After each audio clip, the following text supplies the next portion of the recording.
जय, भारत माता की जय।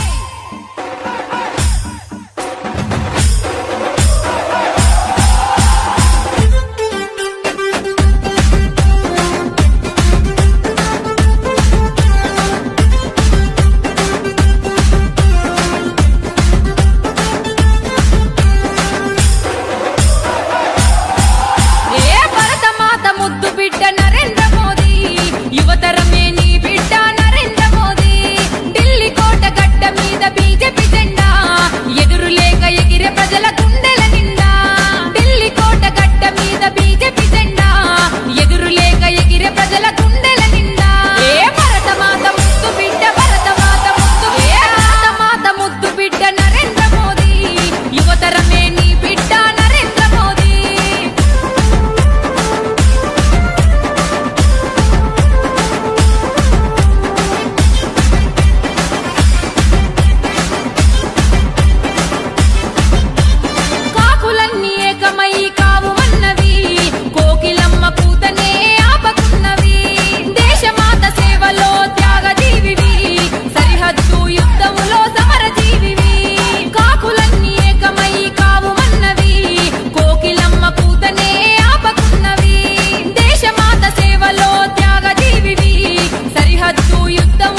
రాష్ట్రానికి బాసటిచ్చినటువంటి జిల్లా ఇవాళ ఇందూరు జిల్లా.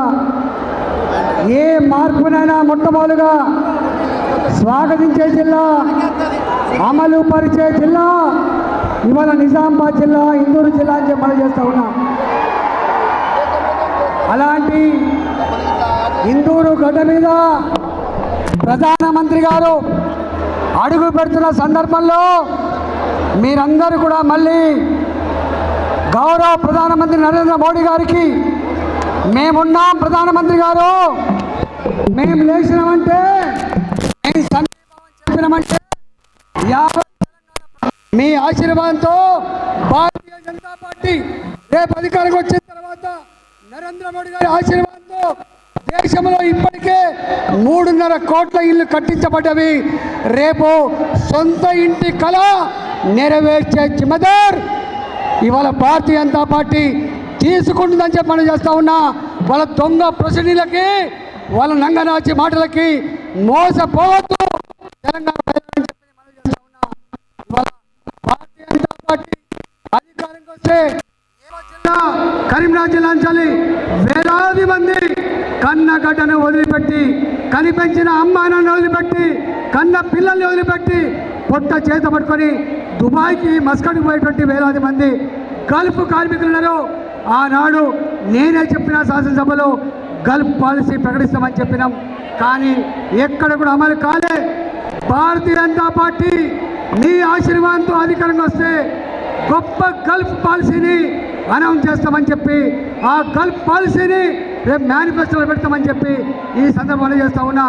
గల్ఫ్ బిడ్డలకి ఏజెంట్లతో సంబంధం లేకుండా, 1 లక్ష రూపాయలు కూడా ఖర్చు కాకుండా ప్రభుత్వమే నేరుగా వాళ్ళకు అన్ని సౌకర్యాలు, పాస్పోర్ట్ నుంచి మొదలుపెట్టి వీసా వరకు రూపాయి ఖర్చు లేకుండా, బ్రోకర్ల ప్రమేయం లేకుండా ప్రభుత్వమే టికెట్ కొనిచ్చి, ప్రభుత్వమే ఏ కంపెనీలో నౌకరస్తుందో ఆ కంపెనీలో వచ్చినటువంటి జీతమేందో అవన్నీ కూడా సమకూర్చే బాధ్యత రేపు భారతీయ జనతా పార్టీ తీసుకుంటుంది. ఇవాళ మనం చూస్తూ ఉన్నాం, గల్ఫ్లో కార్మికులు చనిపోతే 10 రోజులైనా 20 రోజులైనా డెడ్ బాడీ లాంటి పరిస్థితి ఉన్నది. ఇవాళ భారతీయ జనతా పార్టీ అలాంటి వాళ్ళకు రూపాయి ఖర్చు లేకుండా అలాంటి వాళ్ళకు వైద్యం చేసి ఇచ్చే జిమ్మదారు మాదే. వైద్యంతో పాటుగా కర్మగాలి చనిపోతే డెడ్ బాడీలు కూడా తీసుకొచ్చే జిమ్మదారు, సకాలంలో అందించే జిమ్మదారు కూడా మాదే అని చెప్పి సందర్భం చేస్తూ ఉన్నా. ఇవాళ ఇందూరు జిల్లా వ్యవసాయానికి పట్టుకొమ్మ లాంటి జిల్లా. ఇవాళ నిజామాబాద్ రైతులారా మీరు చూస్తూ ఉన్నారు, రైతులకు రుణమాఫీ చేస్తామని చెప్పిండు. 4.5 సంవత్సరాల తర్వాత గ్రామాలకు రాని మరి వీళ్ళు ఏ గ్రామానికి పోయినా కూడా రుణమాఫీ చేసి ముఖం చూపించమని చెప్పి అడిగే ఆస్కారం ఉందని చెప్పి ఇవాళ ఆగ మేఘాల మీద ఆదరా హైదరాబాద్లో ఉన్నటువంటి రింగు రోడ్డుని 7,600 కోట్ల రూపాయలకు అమ్మిండు. హైదరాబాద్లో ఉన్నటువంటి భూముల్ని 100 కోట్లకు ఎకరం చొప్పున అమ్మిండు. అంతేకాదు మద్యం టెండర్లో దసరాకు టెండర్లు అయితే ముందుగానే డబ్బులు రావాలని చెప్పి 3 నెలల ముందుగానే ఒక్కొక్క షాపు మీద 20 దరఖాస్తు వస్తేనే టెండర్లు ఓపెన్ చేస్తామని చెప్పి ఒక్కొక్క షాపుకి 20 టెండర్లు వేసి ఒక్కొక్క దరఖాస్తుకు 2 లక్షల రూపాయలు వసూలు చేసి దాదాపుగా బ్రాండ్ షాప్ పెట్టుకొని బతకాలని చెప్పి ఎవరైతే అనుకుంటారో వాళ్ళ దగ్గర నుంచి దొంగ చాటుగా వాళ్ళ జేబులు కత్తిరించి 2,600 కోట్ల రూపాయలు వసూలు చేసి ఇవాళ 12-13 వేల కోట్ల రూపాయలు అక్రమంగా తీసుకున్నప్పటికి కూడా ఈనాటికి కూడా రైతుల రుణమాఫీ చేయకుండా దేశంలో బ్యాంకులకు ఇడబెట్టిన రైతులు ఎక్కడున్నారంటే తెలంగాణ గడ్డ మీద ఉన్నారని చెప్పే దుస్థితి ఇవాళ రైతులు ఎగవేతాళుగా ముద్రపడేటువంటి దుస్థితి కారణం కేసీఆర్ అవునా కాదా ఒకసారి ఆలోచించుకోమని చెప్తా ఉన్నా.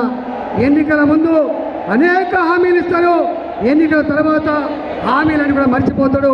ఒట్టెక్కేదాకా ఒట్టెక్కినాక బోడమల్లప్పలాగా వివరించే వ్యక్తి కేసీఆర్ అవునా కాదా ఒకసారి ఆలోచన చేసుకోమని చెప్పి తెలంగాణ ప్రజానికానికి నేను వినమ్రంగా విజ్ఞప్తి చేస్తూ ఉన్నా. ఇవాళ చూస్తూ ఉన్నాం, నరేంద్ర మోడీ గారిని పట్టుకొని మన ప్రెస్ మీట్లో పెడతా ఉన్నారు. ఏమంటాడు? ఏం ముఖం పెట్టుకొని నరేంద్ర మోడీ గారు వస్తారని చెప్పి అంటాడు. అరే బాబు, ఆ మాట నీకు వర్తిస్తుంది, నరేంద్ర మోడీ గారికి వర్తించదు.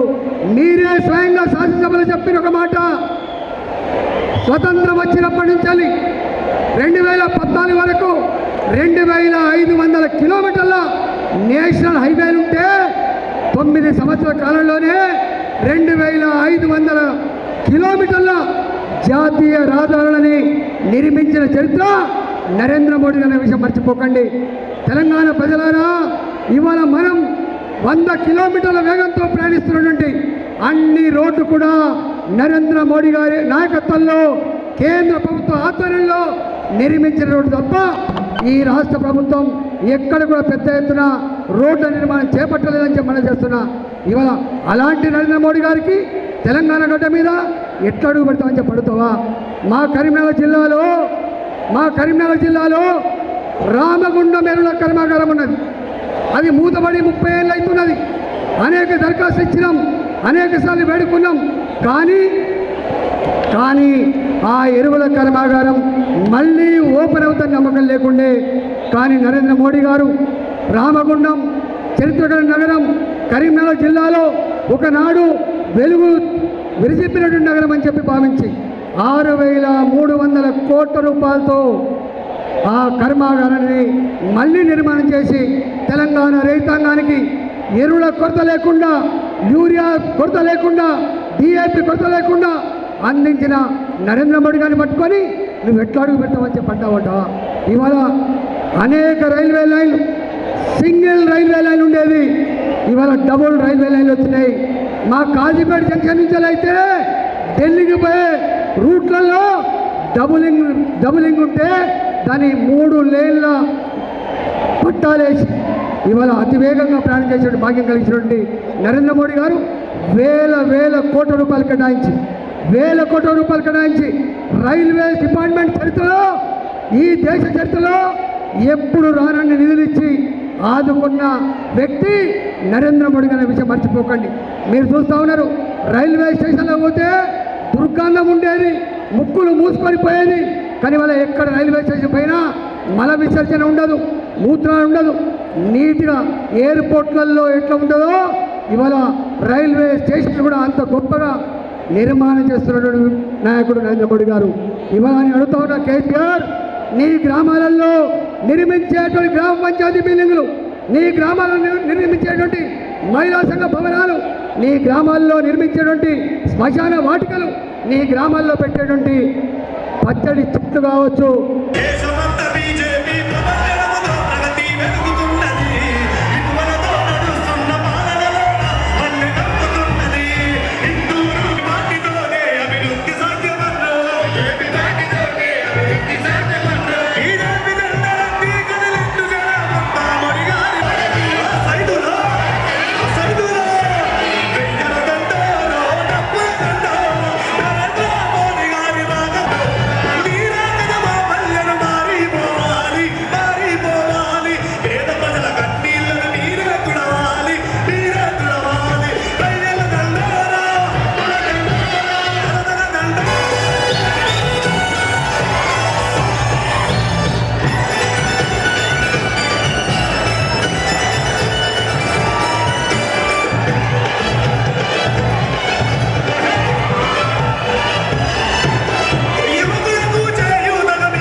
గర్జనకు విచ్చేసినటువంటి ఉత్తర తెలంగాణ. ఇక ఈ కేసీఆర్ కొడుకు ఒకడు ఉన్నాడు. ఆ కేసీఆర్ ఎన్ని పాపాలు చేసుకుంటూ పుట్టిండో. కాజీపేట కోచ్ ఫ్యాక్టరీ అన్నాడు. నువ్వు నీకు జాగీయనికి 8 సంవత్సరాలు పడితే 8 రోజులలో శాంక్షన్ చేసి పని మొదలు పెట్టిన ఘనత నరేంద్ర మోడీ గారు. పాలమూరు రంగారెడ్డి ప్రాజెక్టు జాతికి అంకితం అంటాడు, నేషనలైజ్ ప్రాజెక్ట్ చేయాలంటాడు. కాళేశ్వరం నేషనలైజ్ ప్రాజెక్ట్ చేయాలంటాడు. మీడియా మిత్రులు అందరూ ఈడ ఇయ్యాలటి వరకు 2017 నుంచి ఇయ్యాలటి వరకు కాళేశ్వరంకి సంబంధించిన డీటెయిల్డ్ ప్రాజెక్టు రిపోర్టు కేంద్రానికి అందజేయలేదు. ఎందుకంటే అందులో ఇలా కరప్షన్లు కమిషన్లు ఉన్నాయి కాబట్టి. ఒకసారి అందజేస్తే జాతీయ ప్రాజెక్ట్ అయితే నువ్వు, నీ చెల్లె, నీ అయ్యా, నీ బామ్మర్ది, నీ బావ ఎన్ని వేల కోట్లు మింగిండ్రో బయటికి వస్తుందన్న భయంతో ఈ విధవలు, ఈ రాష్ట్ర మంత్రి కేటీఆర్ అనేటోడు అడ్రస్ లేనోడు మత్తు సేవించి ఎప్పుడు మత్తులున్నటువంటి కరప్షన్ బయటపడుతుందని డిపిఆర్ ఇవ్వకుండా కేవలం మోదీ గారి మీద బురద జల్లే కార్యక్రమం చేస్తూ ఉన్నాడు. ఇవాళ రామగుండం 6,500 కోట్లు పెట్టి ఫర్టిలైజర్ ఫ్యాక్టరీ రైతులకు అంకితం చేసి నరేంద్ర మోడీ గారు. ఇవాళ పవర్ ప్రాజెక్ట్ అంకితం చేస్తూ ఉన్నాడు నరేంద్ర మోడీ గారు. ఇట్లా తెలంగాణకి గత కొన్ని నెలల్లోనే 10,000 సంఖ్యలో మనకి తెలంగాణకి అంకితం చేస్తూ ఉన్నాం. ఇవాళ ఇందూరు గడ్డ మీద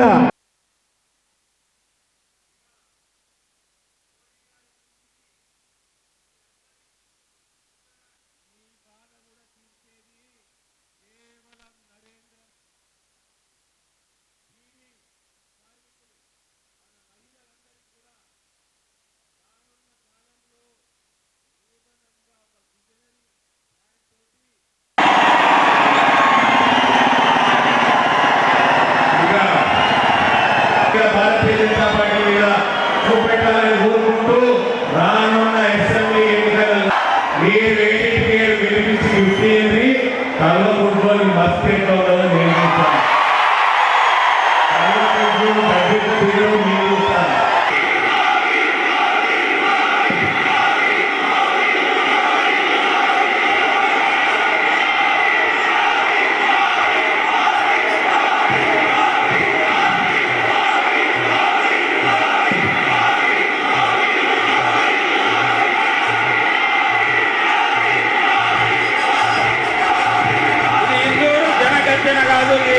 ప్రజల యొక్క గర్జన, ప్రజల యొక్క పూల వర్షం కురుస్తున్నది. మీ అభిమాన వర్షంతో తడిసిపోతున్న ప్రధానమంత్రి గారికి స్వాగతం, సుస్వాగతం.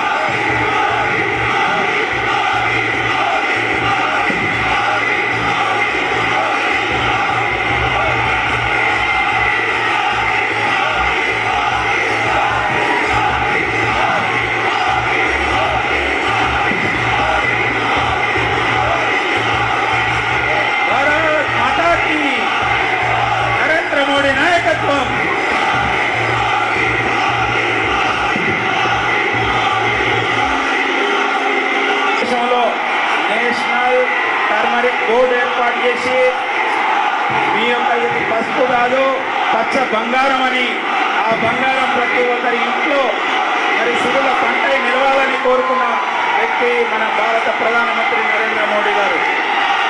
రైతు బాంధవుడు, కిసాన్ సన్మాన్, ఉచిత ఎరువుల సబ్సిడీ, మరి వ్యవసాయం యొక్క మద్దతు ధర, పసుపు బోర్డు, ఇటువంటి అనేక యొక్క చర్యల ద్వారా రైతు బాంధవుడని, రైతుల యొక్క పక్షపాతిగా నరేంద్ర మోడీ గారి వాళ్ళ నిలిచారని మనం చేస్తున్నాం.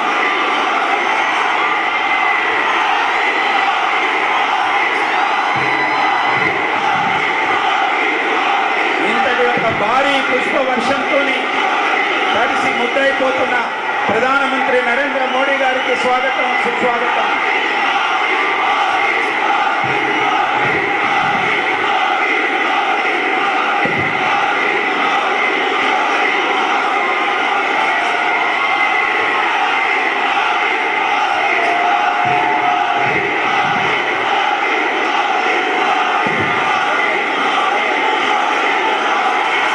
భారత్ మాతా కీ, నరేంద్ర మోడీ నాయకత్వం.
का सांसद श्री अरविंद जी को मैं अनुरोध कर रहा हूँ प्रधानमंत्री जी को स्वागत करने के लिए।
ఈరోజు మన నిజామాబాద్ జిల్లా అదృశ్యము.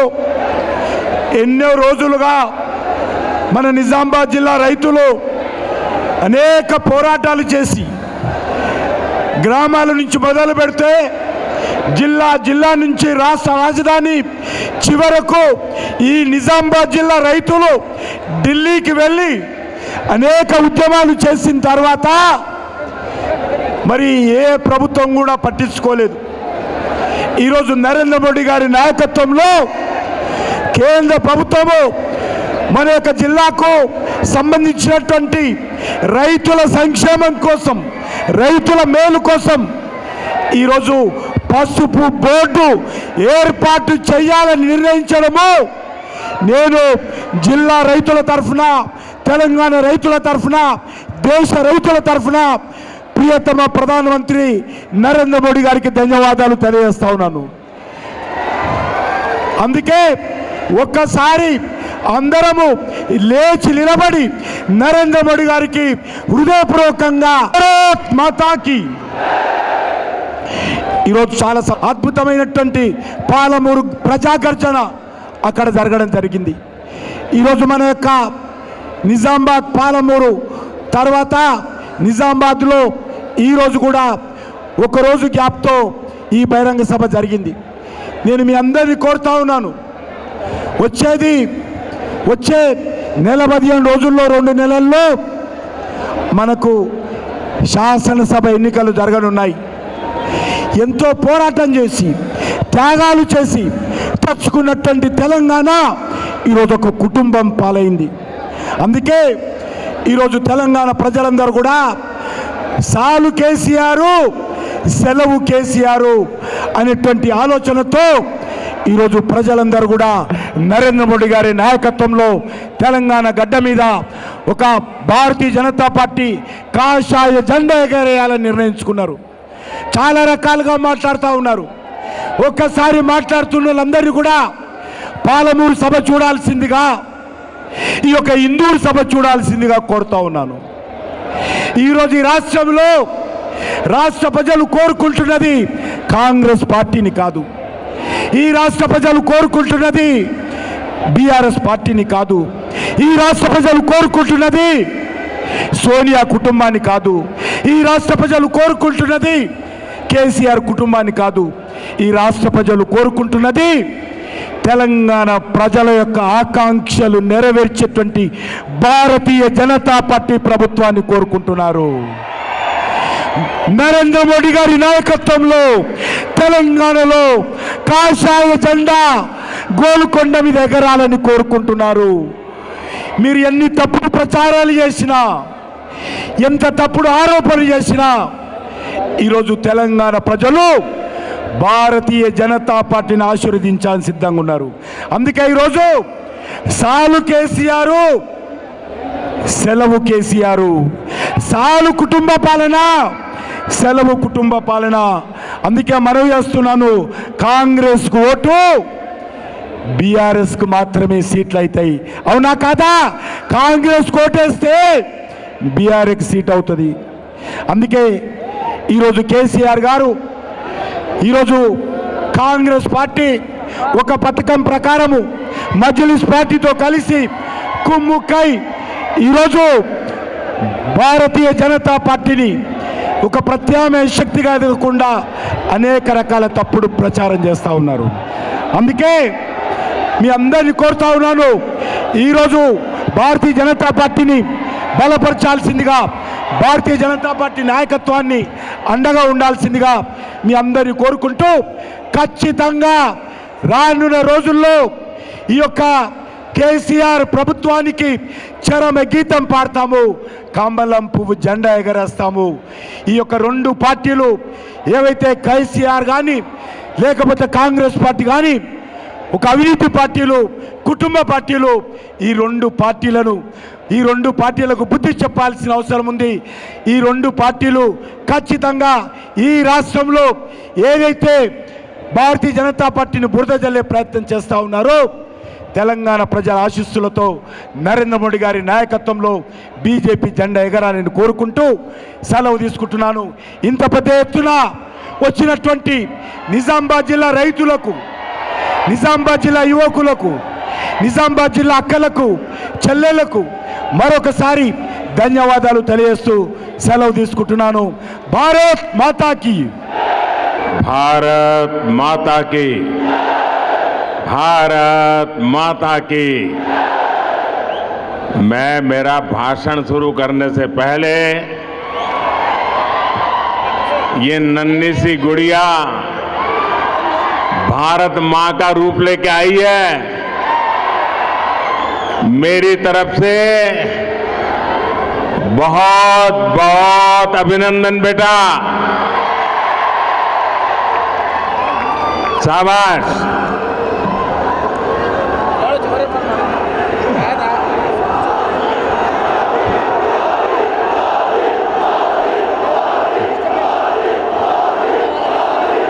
నా కుటుంబ సభ్యులారా,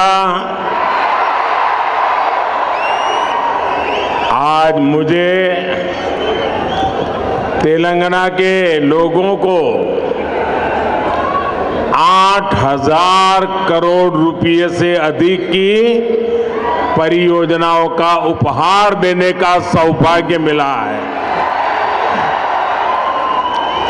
एनटीपीसी के आधुनिक पावर प्लांट से तेलंगाना के औद्योगिक विकास को एक नई गति, तेज गति मिलने वाली है। और इस प्लांट में जो बिजली पैदा होगी उसका ज्यादा हिस्सा तेलंगाना को ही मिलेगा, आपको ही मिलेगा। और इससे आपकी ईज ऑफ लिविंग बढ़ेगी। भाइयों बहनों, आपको याद होगा इस प्रोजेक्ट का शिलान्यास करने का सौभाग्य मुझे मिला था, और ये मोदी की गारंटी की ताकत देखिए, आज मोदी आके उसका उद्घाटन कर रहा है। आज ही रेलवे और हेल्थ के भी कई प्रोजेक्ट्स तेलंगाना के मेरे भाइयों बहनों के चरणों में आज मुझे समर्पित करने का सौभाग्य मिला है। इनसे तेलंगाना के लोगों के क्रिटिकल केयर की सुविधा मिलेगी और कनेक्टिविटी भी बढ़ेगी। तेलंगाना और तेलंगाना के लोगों के कल्याण के प्रति भाजपा का, बीजेपी का संकल्प लगातार मजबूत हो रहा है। ना कुटुंब सभ्युलारा, आज सबसे पहले मैं निजामाबाद की माताओं, बहनों, बेटियों को धन्यवाद देना चाहूंगा। और आज यहां इतनी बड़ी तादाद में माताएं बहनें स्वागत देने करने आशीर्वाद देने आई, उससे बड़ा जीवन का सौभाग्य क्या होता है। तेलंगाना की मेरी बहनें एक बड़ी क्रांति का हिस्सा बनी है। तेलंगाना की मेरी बहनों ने इतिहास बनाया है। कुछ ही दिन पहले संसद में नारी शक्ति वंदन अधिनियम पास हो गया है। कांग्रेस और उसके इंडी अलायंस, एक घमंडिया गठबंधन 30 साल से उसे रोक कर बैठे थे। उनको किसी की परवाही नहीं थी। भांति भांति के चालाकियां करते थे, दिखावा करते थे और खेल दूसरा खेलते थे। लेकिन इस बार ये मेरे देश की माताओं बहनों की ताकत देखिए, नारी शक्ति की संगठित ताकत देखिए कि सारे घमंडिया लोगों को ये संसद के अंदर नारी शक्ति वंदन अधिनियम को मजबूरी से समर्थन करना पड़ा है। ये इसलिए हो पाया क्योंकि तेलंगाना की महिलाओं ने, मेरे देश की माताओं बहनों ने साथ मिलकर वोट की शक्ति से, अपने एक एक वोट से माताओं ने उसके इस बेटे को मजबूत बनाया है। बहनों ने उनके इस भाई को मजबूत बनाया है। और माताएं बहनें आपने मजबूती दी है, इसलिए मजबूती से यह आपका बेटा काम कर पा रहा है।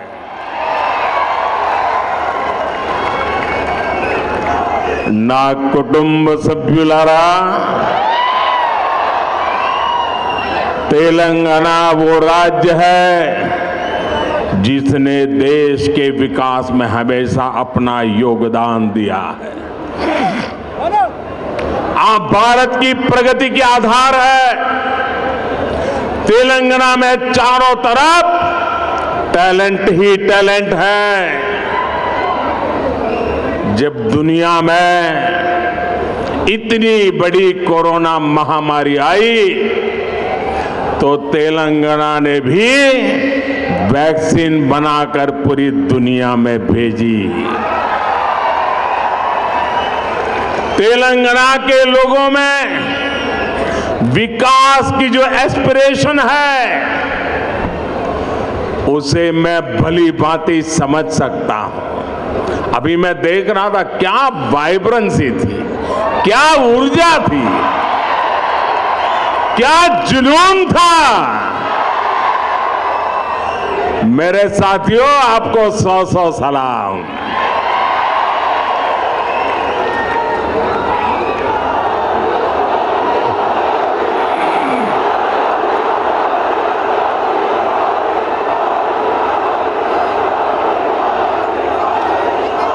केंद्र सरकार में रहते हुए हम तेलंगाना के लिए जितना कर सकते हैं वो हम लगातार कर रहे हैं।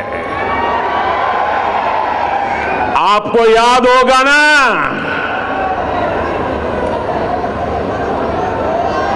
हम लोगों ने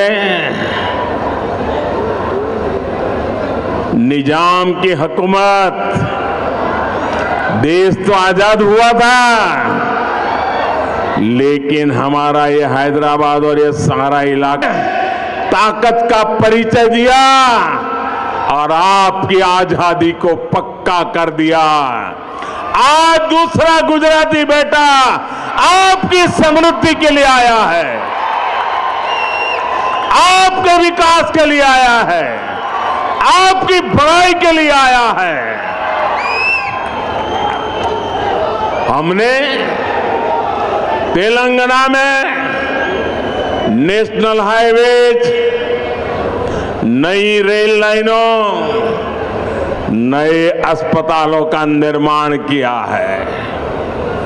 भाजपा सरकार ने यहां बीआरएस सरकार को तेलंगाना के विकास के लिए भारी धनराशि भी दी है, लेकिन दुर्भाग्य से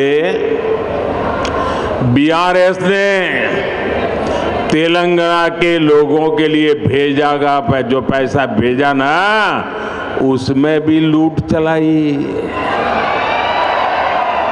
लूट सके तो लूट, यही उनका मंत्र है।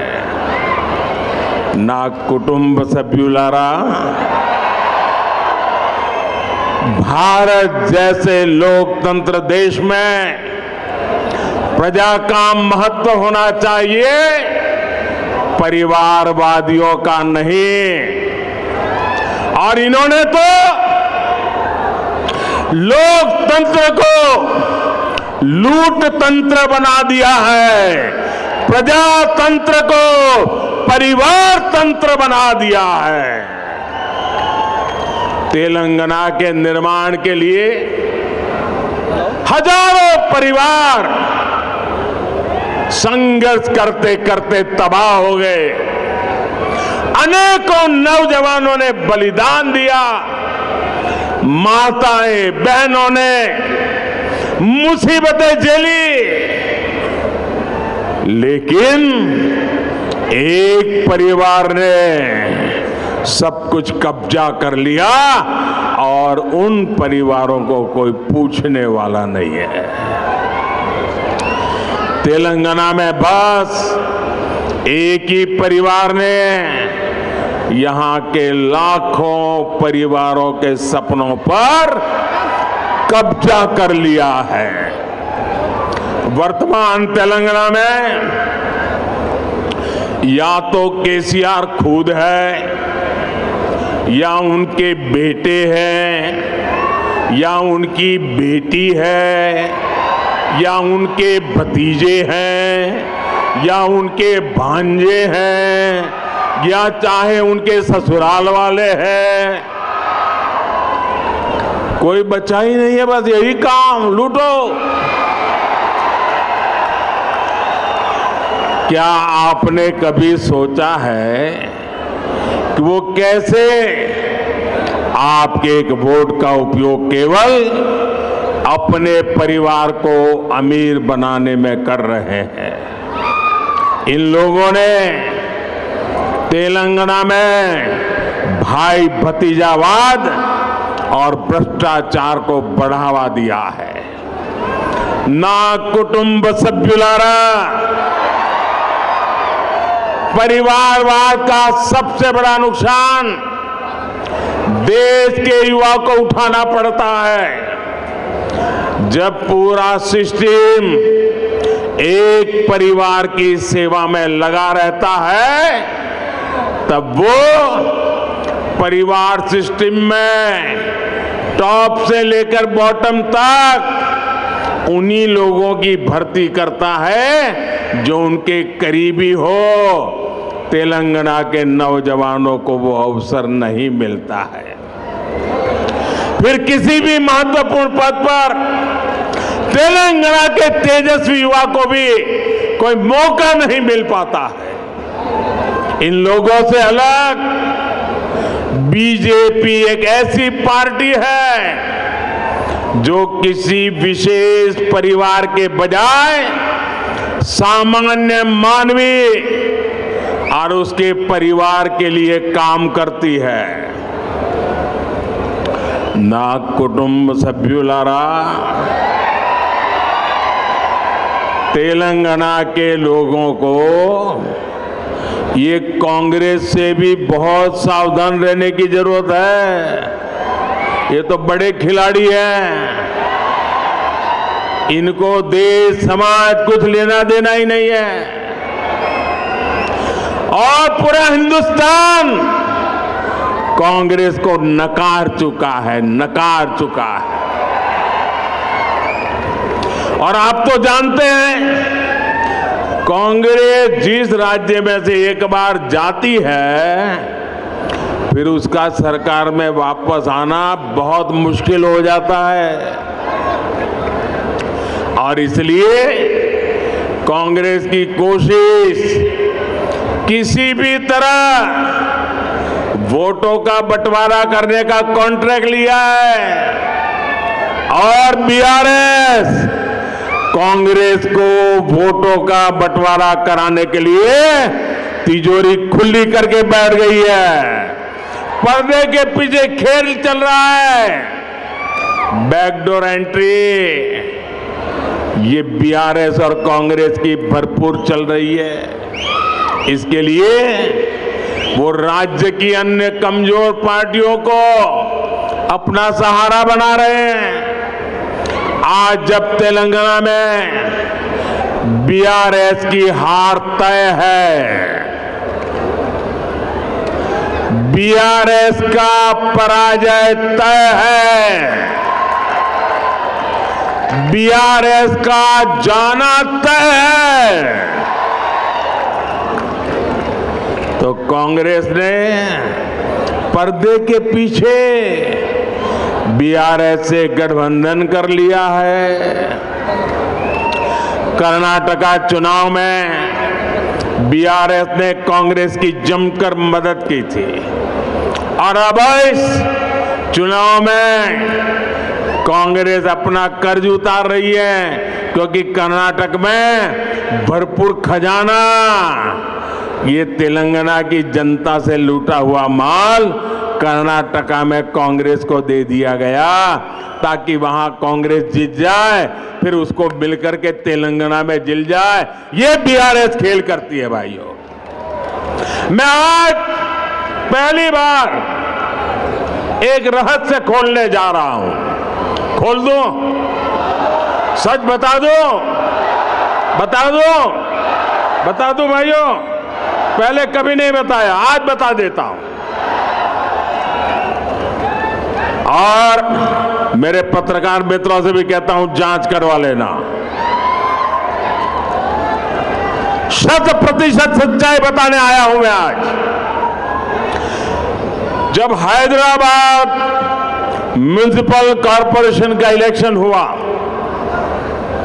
भारतीय जनता पार्टी 40-45 सीटें जीत करके आ गई। 48 किसी को बहुमत नहीं मिला। केसीआर को सपोर्ट की जरूरत थी।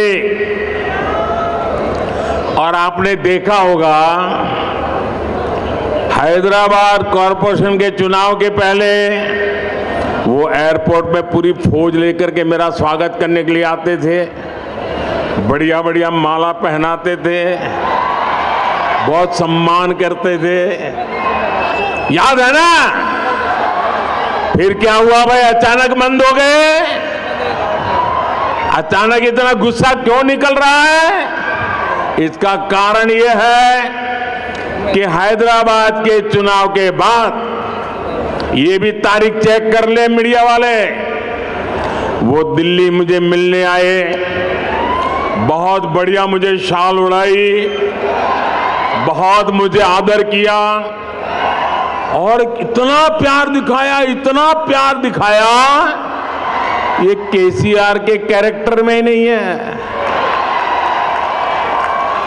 और फिर मुझे कहने लगे कि आपके नेतृत्व में देश प्रगति कर रहा है,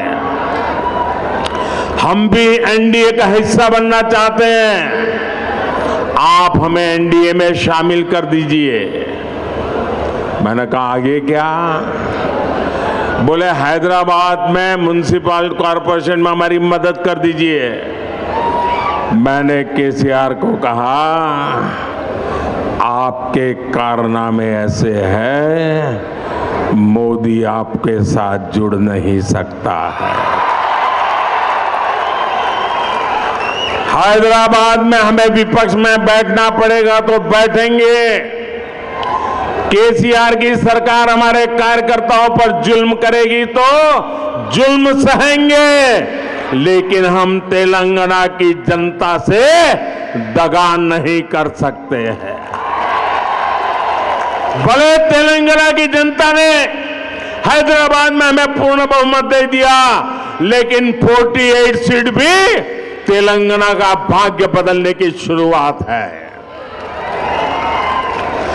और मैंने उनसे हर प्रकार से मदद करने का इनकार कर दिया।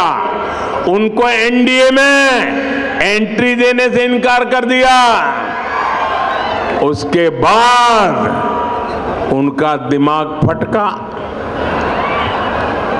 फिर तो वो भांति भांति से दूर भागने रहे। मैं भ्रष्टाचार के सवाल पूछने लगा, फिर एक बार दोबारा आए। वो मुझे कह रहे हैं कि मोदी जी मैंने बहुत काम कर लिया, अब मैं सारा कारोबार केटीआर को दे देना चाहता हूं। मैं एक बार केटीआर को भेजूंगा, आप जरा उसको आशीर्वाद दे देना। ये उन्होंने मुझे कहा। मैंने कहा केसीआर, ये लोकतंत्र है, तुम कौन होते हो बेटे को राजगादी दे? तुम राजा महाराजा हो क्या? क्या तुम राजा महाराजा हो क्या? अरे तेलंगाना की जनता तय करेगी किसको बिठाना है, किसको नहीं बिठाना है। बस वो दिन आखिरी था। उसके बाद एक बार भी वो मेरे से आंखें नहीं मिला पा रहे हैं। मेरा परछाया भी देखने की हिम्मत नहीं बची उनकी। आप देखा, अभी मैं सरकारी कार्यक्रम करके आया, कोई भ्रष्टाचारी मेरे बगल में बैठ करके मेरा ताप सहन नहीं कर सकता है, इसलिए भाग रहे हैं। मेरे परिवारजनों, कांग्रेस ने अब एक नई बात शुरू की है। ये तो मैंने केसीआर का पुराण बताया। अब कांग्रेस ने सत्ता भूख के लिए, सत्ता हथियाने के लिए एक नई भाषा बोलना शुरू किया है, नई बातें बोलना शुरू किया है। आजकल क्या कह रहे हैं? जितनी आबादी उतना हक। मैं जरा पूछना चाहता हूं कि जिन्होंने इनको वाक्य लिख करके दिया है, उसने सोचा है क्या? जब तुम कह रहे हो तो कांग्रेस की मूलभूत नीतियों पर ही सवाल खड़ा कर रहे हो। जब आप कहते हो जितनी आबादी उतना हक, इसका मतलब ये हुआ कि अब कांग्रेस घोषणा करे, क्या आप अल्पसंख्यकों के विरोधी है क्या? कांग्रेस स्पष्ट करे, आप दक्षिण भारत के विरोधी है क्या? मैं सिद्ध करता हूं उनकी ये नई सोच दक्षिण भारत के साथ घोर अन्याय करने वाली सोच है।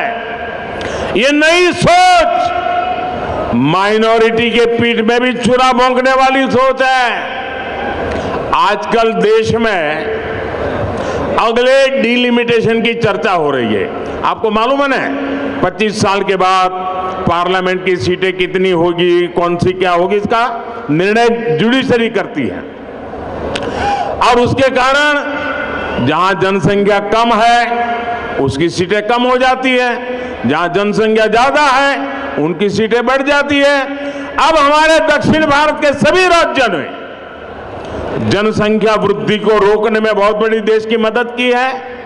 अब कांग्रेस का नारा ऐसा है कि जिसकी जितनी आबादी उतना उसका हक। इसका मतलब अब कांग्रेस दक्षिण भारत के संसद सदस्यों की संख्या कम करने का नाटक करने जा रही है, खेल खेलने जा रही है। क्या दक्षिण भारत इसको स्वीकार करेगा? क्या दक्षिण भारत कांग्रेस की चाल को स्वीकार करेगा? क्या दक्षिण भारत कांग्रेस को माफ करेगा? इसी विषय पर मैं कांग्रेस के नेताओं को साफ कहता हूं, देश को मूर्ख मत बनाओ, स्पष्ट करो क्या कारण है दक्षिण भारत के राज्यों को अन्याय करने के खेल खेले जा रहे हैं। और इंडी गठबंधन के दूसरे दलों से भी मैं कहूंगा, हिम्मत है तो जरा कांग्रेस से पूछिए कि वो किस रास्ते पर जा रही है। मैं दूसरा सवाल पूछता हूं, जो कहते हैं जितनी आबादी उतना हक, मैं कांग्रेस को सवाल पूछता हूं, साउथ के अंदर खास करके तमिलनाडु में मंदिरों पर सरकार का हक है। सरकार ने कब्जा कर लिया है। मंदिरों की संपत्ति को सरकारी मिलीभगत में हड़प किया जा रहा है। मंदिरों को तो लूटा जा रहा है, मंदिरों को तो कब्जा किया गया है, लेकिन माइनॉरिटी के पूजा स्थल को हाथ नहीं लगाते हैं, सरकार के नियंत्रण में नहीं लेते हैं। अब कांग्रेस ने जो नारा दिया है, कांग्रेस ने कहा है कि जितनी आबादी उतना हक।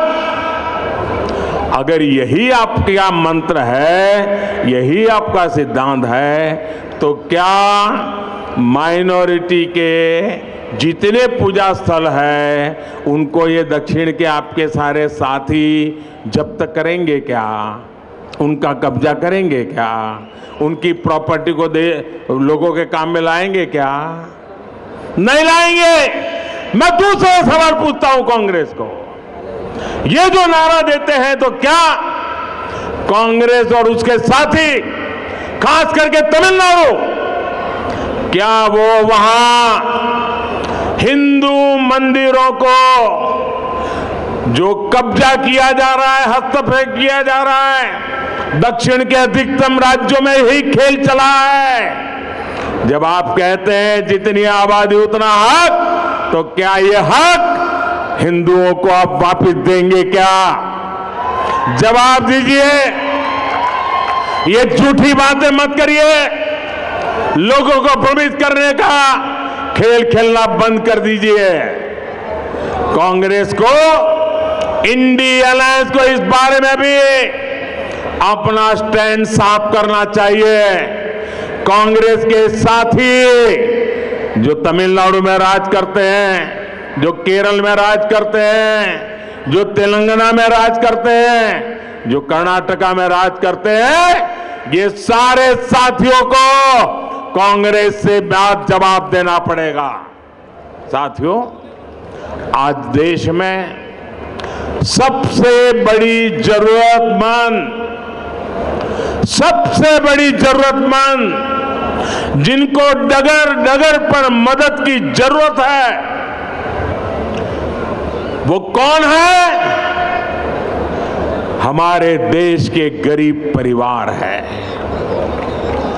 अगर आज इस देश की सबसे बड़ी कोई जाति है तो वो जाति गरीब है,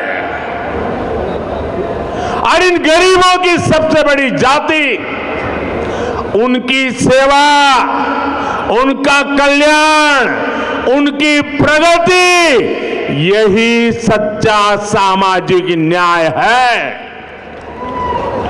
हमारी सरकार ने पिछले 9 सालों से गरीब कल्याण के लिए दिन रात मेहनत की है, और इसके परिणाम भी सामने आ रहे हैं।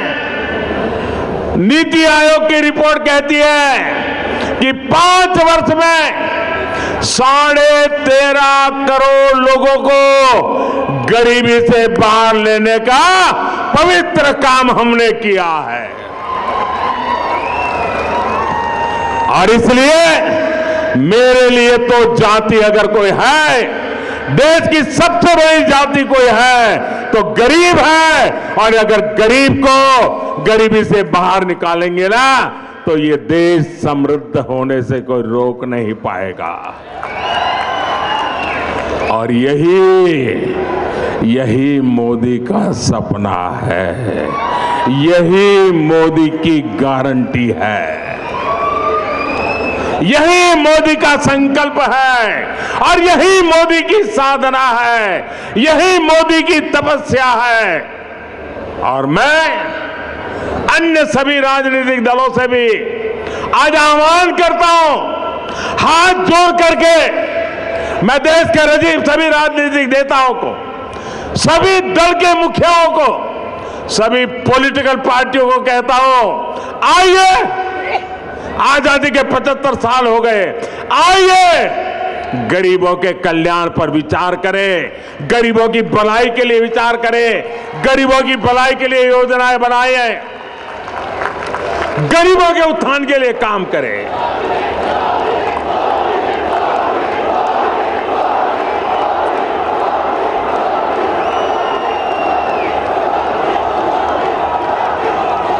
నా కుటుంబ సభ్యులారా, तेलंगाना विरोधी ये लोग चुनाव से पहले जनता को कुछ छोटे लाभ देकर अगले 5 साल तक तेलंगाना को लूटने का अधिकार हासिल कर लेते हैं। हमें तेलंगाना में इस परंपरा को अब उलट कर देना है भाइयों बहनों, उसको रोकना है। रोकोगे क्या? रोकोगे क्या? तेलंगाना के भाइयों बहनों, मुझ पर 5 साल भरोसा करो, ज्यादा नहीं कह रहा हूं, 5 साल भरोसा करो। इन्होंने जितना लूटा है ना, मैं आपके चरणों में ला करके रख दूंगा। आज भी कांग्रेस और बीआरएस तेलंगाना के लोगों से विश्वासघात कर रही है। कई राज्यों में कांग्रेस ने चुनाव से पहले ऐसे ही बड़े वादे किए और अब उन्हें पूरा करने के लिए 15 अलग अलग शर्त रखी रही है। पहले तो बोल देते हैं ऐसा करेंगे, फिर कहते हैं ऐसा होगा तो करेंगे, ऐसा होगा तो नहीं करेंगे, ये करेगा तो नहीं करेंगे, उधर वाला होगा तो क्यों भाई, जनता को बुरक बना रहे हो? या बीआरएस ने भी बेरोजगार युवाओं को भत्ता देने का झूठा वायदा किया। कांग्रेस और बीआरएस का रवैया बिल्कुल एक समान है। चुनाव से पहले आसमानी वादे करो और चुनाव के बाद सारे वादे भूलकर अपनी तिजोरी भरो। ना कुटुंब सभ्युलारा, बीजेपी का ट्रैक रिकॉर्ड अपने वायदे पूरे करने का है। पिछले कुछ महीनों से आप सब देख रहे हैं कि केंद्र सरकार लाखों युवाओं को नौकरी देने के लिए रोजगार मेले का आयोजन कर रही है। इसकी घोषणा पिछले साल हुई थी। इस मेले के जरिए देश के हर कोने में लाखों युवाओं को सरकारी नौकरी के नियुक्ति पत्र, पब्लिकली नियुक्ति पत्र देने का काम हमने किया है। तेलंगाना के युवाओं को भी इसके जरिए हजारों तेलंगाना के युवाओं को आज भारत सरकार में हमने काम दिया है। यहाँ के युवा ये देख रहे हैं कि पूरी प्रक्रिया बिना रुकावट और पारदर्शी तरीके से हुई है। तेलंगाना में से एक भी शिकायत नहीं आई कि नौकरी मिली लेकिन किसी को मोदी को पैसा पहुंचाना पड़ा, ऐसी एक घटना नहीं आई है भाइयों। इसलिए बीआरएस के युवा विरोधी रवैये और इसकी सरकार को यहाँ के युवा करारा जवाब देने का मन बना चुके। मेरी बात सही है ना? मेरी बात सही है ना? युवाओं ने तय कर लिया है ना, ये जाएगा ना, बीआरएस जाएगी ना, पक्का जाएगी ना। मैं तेलंगाना के युवाओं से भी कहूंगा, हमारे युवाओं को निराश होने की जरूरत नहीं है। मेरे नौजवान साथियों, ये मोदी की गारंटी है, आपको निराश होने की जरूरत नहीं है। भाजपा सरकार आते ही बीआरएस के पापों को मैं एक एक खोल करके रख दूंगा। उनकी सारी बुराइयों को निकाल करके रहूंगा और अभियान के तौर पर करके रहूंगा, क्योंकि मैंने अपनी आंखों से देख रहा हूं कैसे लूट रहे हैं। यहां के युवाओं के लिए केंद्र सरकार ने 2 दिन पहले ही एक सेंट्रल ट्राइबल यूनिवर्सिटी की स्थापना की है, ऐलान किया। इस विश्वविद्यालय का नाम आदिवासी देवियां समक्का सारक्का के नाम पर रखा जाएगा। इस पर करीब 900 करोड़ रुपए खर्च होंगे। ना कुटुंब सभ्युलारा, तेलंगाना के किसान आज उपेक्षित महसूस कर रहे हैं। बीआरएस गवर्नमेंट ने उनके साथ फिर हर वादे को तोड़ा है। बीआरएस सरकार ने किसानों से कर्ज माफी का वादा किया, पर कोई भी ठोस कदम नहीं उठाया। यहां सिंचाई परियोजनाओं को लेकर बड़ी घोषणाएं की गई, लेकिन या तो उन्हें पूरा नहीं किया गया या फिर बिना तैयार किए उनका उद्घाटन करके फोटो खिंचवाते रहे। दूसरी तरफ पिछले कुछ वर्षों में भाजपा ने न सिर्फ किसानों की मदद का वादा किया, बल्कि 40 लाख किसानों के खातों में करीब 10,000 करोड़ रुपए ट्रांसफर किए। कोई कटकी नहीं, कोई कमीशन नहीं, कोई चोरी नहीं। हमने एमएसपी बढ़ाने का वादा किया, उसे भी पूरा किया। ये मोदी की गारंटी है, पूरी करके रहता है। ना कुटुंब सभ्युलारा, हर जिले के किसी एक उत्पाद को बढ़ावा देने के लिए, उसका उत्पादन और एक्सपोर्ट बढ़ाने के लिए केंद्र सरकार 1 डिस्ट्रिक्ट 1 प्रोडक्ट योजना चला रही है। इस योजना के तहत निजामाबाद के हल्दी को प्रमोट किया जा रहा है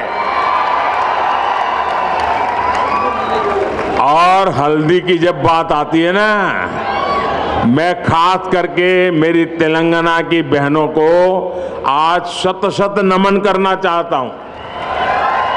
मैं तेलंगाना की किसान माताओं के चरण मेरे माथे पर लेता हूं। उस चरण रज से मैं अपने आप को एक पवित्र प्रसाद के रूप में ले रहा हूं। क्यों?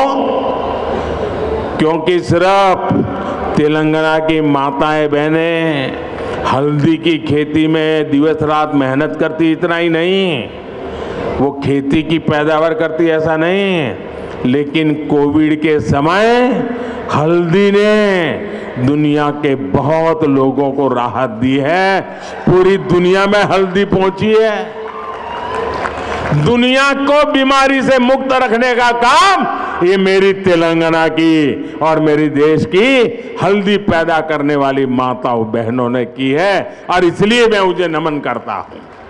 और इसलिए महबूबनगर में ही मैंने इससे जुड़ी एक बड़ी घोषणा की है। हमने किसानों से किया एक और वादा पूरा कर दिया। हल्दी उगाने वाले किसान भाइयों के लिए, उनके विकास के लिए अब देश में नेशनल टर्मरिक बोर्ड, उसका गठन किया जाएगा।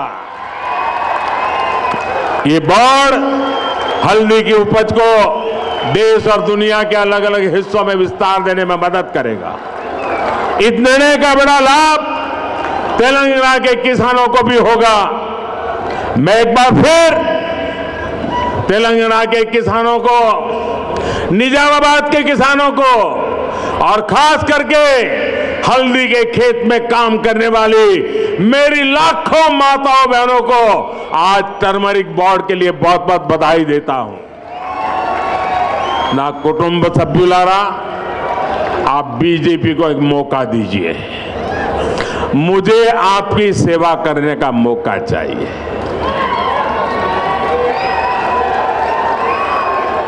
देंगे? मुझे सेवा करने का मौका देंगे? मुझे आपकी सेवा करने का मौका देंगे? मुझे आपके दुख दूर करने का मौका देंगे? मुझे आपके पाई पाई की कमाई को बचाने का मौका देंगे? मुझे आपका भला करने का मौका देंगे? मुझे तेलंगाना के तरुणों का, नौजवानों का, यूथ का भला करने का मौका देंगे। आपका ये उत्साह उमंग मेरा वादा है, जो कहा है वो करके रहूंगा। हम दिखाएंगे कि तेलंगाना कितनी ऊंचाई पर जा सकता है। बीजेपी तेलंगाना के विकास के लिए पूरी ईमानदारी से काम करेगी। तेलंगाना में डबल इंजन की सरकार बन गई तो यहां का विकास भी डबल ताकत से, डबल तेजी से, डबल गति से होने वाला है। बीजेपी तेलंगाना की लूट बंद करेगी। बीजेपी तेलंगाना के युवाओं को नए अवसर देगी। बीजेपी तेलंगाना की महिलाओं को मान सम्मान और सुरक्षा देगी। बीजेपी तेलंगाना में ईमानदार और पारदर्शी शासन लाएगी। ना कुटुंब सभ्युलारा, चाहे गरीब हो, युवा हो, महिलाएं हो या किसान हो, भाजपा समाज के हर वर्ग के कल्याण को लेकर प्रतिबद्ध है। मुझे यकीन है कि तेलंगाना के लोग अभूतपूर्व स्नेह और सहयोग का आशीर्वाद हमें देते रहेंगे। मैं भाजपा के प्रत्येक कार्यकर्ता से भी कहूंगा, हर बूथ को जीतिए, हर बूथ पर लोगों का दिल जीतिए। कमल घर घर पहुंचे, कमल हर दिल में पहुंचे। कमल के दिल में हर तेलंगाना का नागरिक और तेलंगाना के हर नागरिक के दिल में कमल। हम मिलकर तेलंगाना के लिए लोगों की आकांक्षा पूरी करेंगे। इसी विश्वास के साथ इतनी बड़ी तादाद में आपका आना, यही हवा का रुख बता देता है। बहुत बहुत धन्यवाद। मेरे साथ जोर से बोलिए, भारत माता की, भारत माता की, भारत माता की। बहुत बहुत धन्यवाद।